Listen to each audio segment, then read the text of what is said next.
Perbedaan saluran pemasaran yang terjadi di Desa Lubuk Bendahara dapat menyebabkan perbedaan harga yang diterima oleh pekebun dan lembaga pemasaran, yang pada akhirnya akan berdampak pada pendapatan pekebun kelapa sawit. Permasalahan utama dalam pemasaran kelapa sawit di Desa Lubuk Bendahara adalah panjangnya rantai pemasaran yang menyebabkan semakin sedikit margin yang didapat oleh pekebun kelapa sawit di Desa Lubuk Bendahara.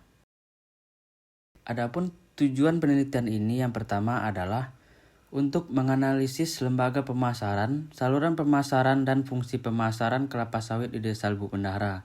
Yang kedua adalah menganalisis biaya pemasaran, margin pemasaran, keuntungan pemasaran, dan efisiensi pemasaran tandan buah segar di Desa Lubuk Bendahara.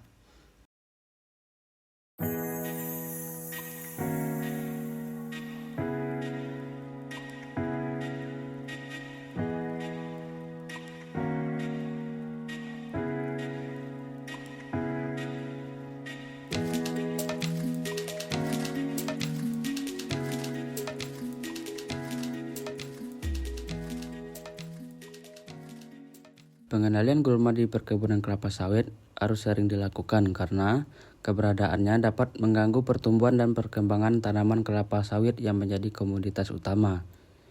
Pengendalian gulma di area piringan selalu dilakukan dengan tujuan untuk mencegah terjadinya persaingan unsur hara dan cahaya.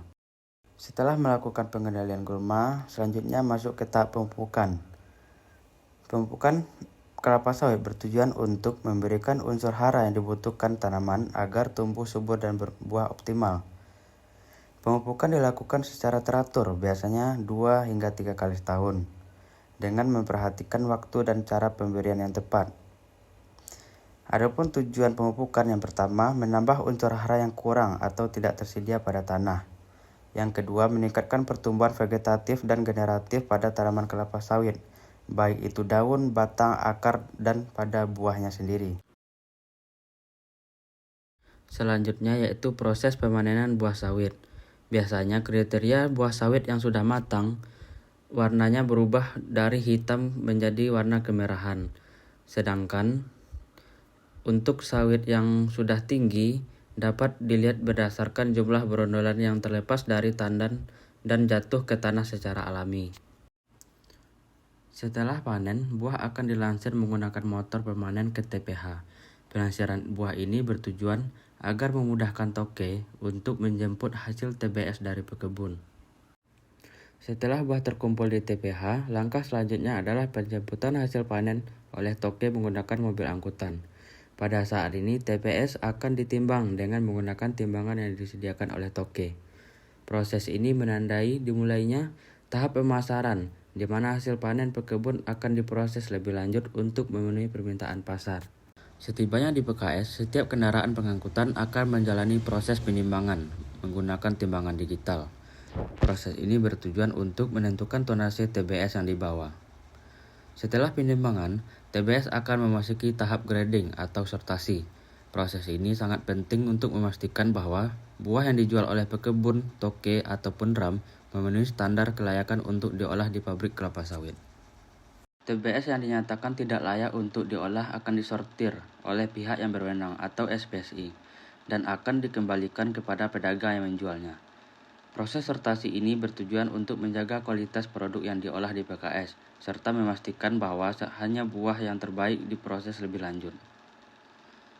Tahap grading dan sortasi ini merupakan langkah terakhir dalam proses pemasaran TBS di Desa Lubuk Bendahara.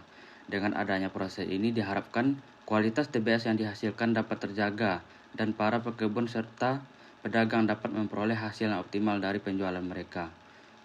Setelah itu, proses ini juga berkontribusi pada keberlanjutan industri kelapa sawit di daerah tersebut dengan memastikan bahwa hanya produk yang memenuhi standar yang akan diproses dan dipasarkan. Berdasarkan hasil penelitian tentang saluran pemasaran TBS kelapa sawit swadaya di Desa Lubuk Bendahara diperoleh kesimpulan yang pertama, pemasaran TBS kelapa sawit melibatkan beberapa lembaga seperti pekebun, toke, ram, dan PKS.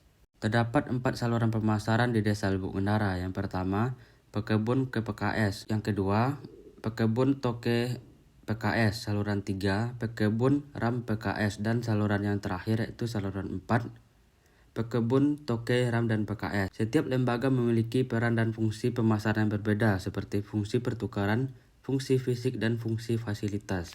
Kesimpulan yang kedua, saluran pemasaran yang melibatkan lebih sedikit lembaga pemasaran cenderung memiliki biaya pemasaran yang lebih rendah dibandingkan dengan saluran yang melibatkan banyak perantara. Margin pemasaran menunjukkan variasi yang signifikan, di mana saluran dengan rantai pemasaran yang lebih panjang menghasilkan margin yang lebih besar, sedangkan saluran yang lebih pendek memiliki margin yang relatif lebih kecil. Namun, dari perspektif keuntungan, saluran pemasaran yang lebih pendek memberikan keuntungan yang lebih tinggi bagi pekebun dibandingkan dengan saluran yang melibatkan lebih banyak perantara. Seluruh saluran pemasaran dapat dikategorikan efisien, namun saluran yang lebih pendek menunjukkan nilai efisiensi yang lebih kecil. Saluran pemasaran langsung ke PKS tidak hanya lebih menguntungkan bagi pekebun, tetapi juga lebih efisien dibandingkan seluruh pemasaran yang ada di Desa Lubuk Bendahara. Terima kasih telah menyaksikan video ini tentang proses pemasaran tandan buah segar di Desa Lubuk Bendahara. Semoga informasi ini bermanfaat bagi para pekebun, pedagang, dan semua pihak yang terlibat dalam menjaga kualitas dan keberlanjutan industri kelapa sawit.